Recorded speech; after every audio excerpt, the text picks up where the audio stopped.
There we go.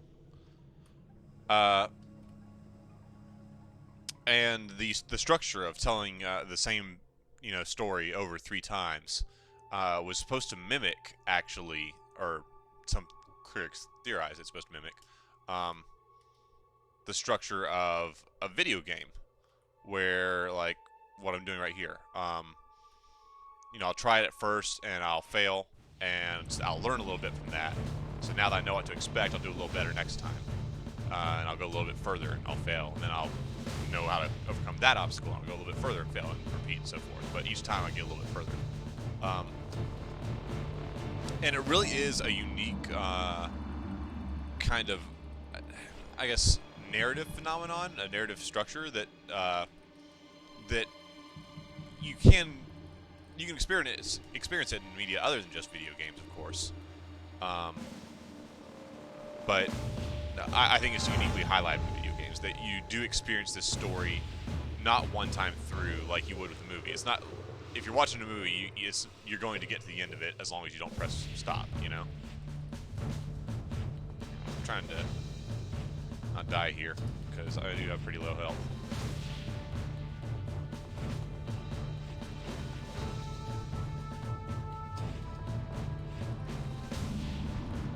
I'm not doing a very good job with this guy.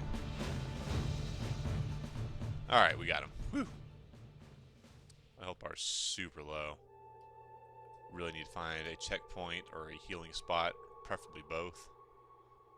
Is there one down here? I'm afraid there's just going to be like a zombie in one of these barrels, and it's going to munch me. Oh, there's a healing spot. Yay.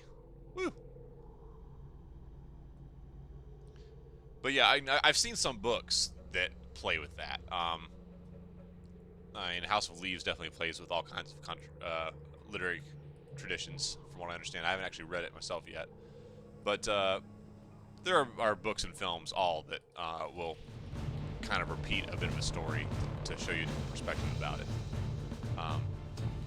It's just worth noting that when you're designing a video game and you're designing a story you played out, the player doesn't experience it. Number one, they don't experience it all in one sitting like they would with a movie. I need something to make it work. But a lot of times they won't experience a book in one sitting either. Holy are the walls of this temple. The screams of martyrs lie buried in the alley wind.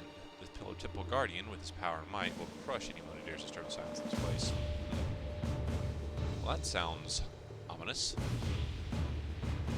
Oh, here's the chain I gotta pull. You're yanking my chain!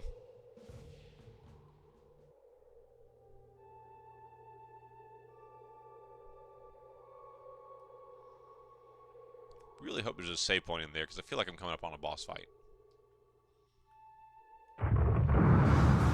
Oh, snap. Get them while they're spawning. Cheap shots. I'm all about those cheap shots.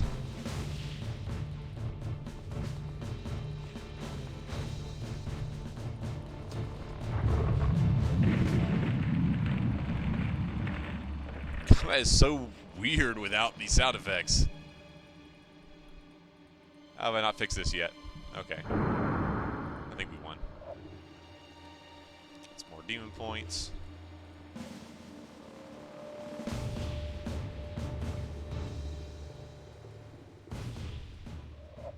And I wonder how many developers consider that when laying out, the flow of their gameplay. Especially in, like, more interactive fiction titles, like, anything by Quantic Dream, like Beyond or Indigo Prophecy, or what was the one that people like the most? Heavy Rain. I wonder if they consider the fact that, like, a player may fail a QuickTime event, several times, or stop during a dramatic sequence and go have lunch, Just pacing in videos and games, like, that's something you hear a lot of people talk about in reviews about how well it's paced. It's I don't know, I say it's a pretty complex concept to really mete out. Alright, ooh, caster. Those guys like to run and hide in the back, huh?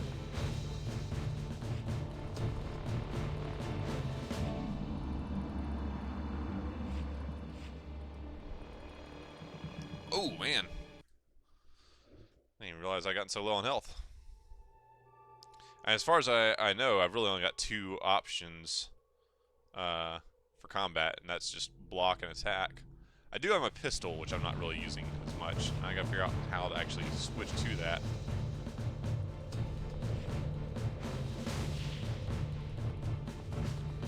Fortunately, those guys die pretty fast, even though they do hurt a lot. Fast cannons, as it were. Oh, the silly camera angles. Okay, do I still take damage while I block? Yes, just not as much. Okay. So I cannot block all day. Whew. Show me a health fountain. I don't think I'm gonna find one. But I wonder if I can head back downstairs and save. Let's try. As I think I've mentioned in other Let's Plays before, Psycho Mantis told me when I played Metal Gear Solid that I am a very cautious person because I save often. And that is very true.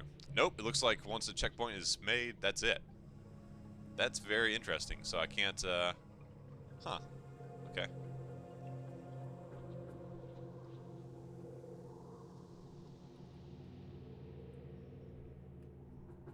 Is it safe to try to jump this? I don't know if it's safe or not, we're gonna do it. Yee! Whoa, looks like there's a whole bunch of nothingness outside the castle here. I know it's just a game limitation, but it actually really adds to the space, to the feel of this world. That there's literally nothing outside these walls. I think this is just a series of jumping puzzles I gotta make it through. Yee! Oh, I could have totally made that. Looks like it took a little bit of damage on that fall too. Something I can pick up here. Oh, it's a torch, I see.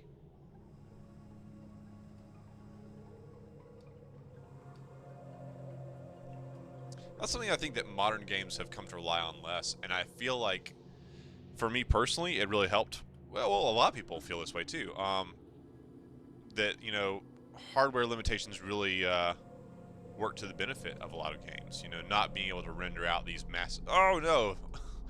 I didn't realize that was a hole right there. Not being able to render out massive skyboxes and having to have just, like, you know, blank dark spaces or maybe some very minimal shading off the distance. Creates a very eerie effect. It's very otherworldly. It's very unnatural. But at the same time, very uncanny, too. You know, it's like, you can recognize that it looks similar to what our sky looks like, obviously, but not completely, you know, completely like it. There we go.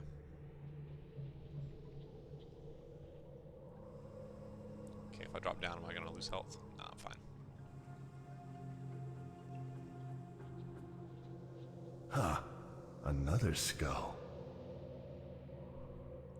I'm all about skulls.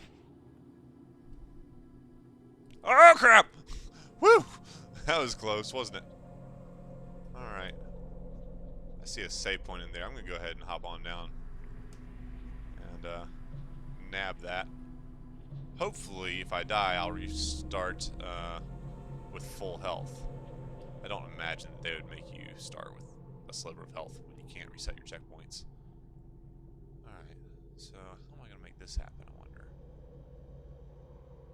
It's almost like I need to get up top somehow. Okay, I think I got an idea. Yeah, let's, It's too heavy. What to do about this? there we go, that's what I'm trying to do.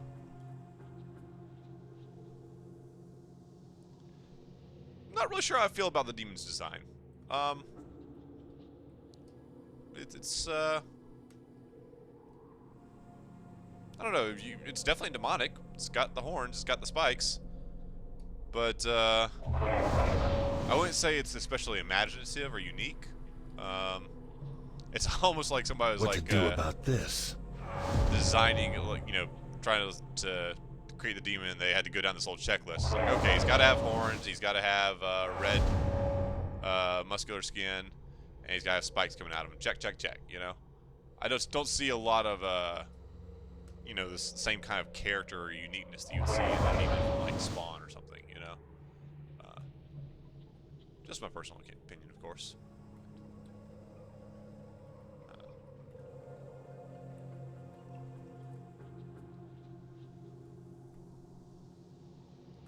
Oh, there's a chain right here.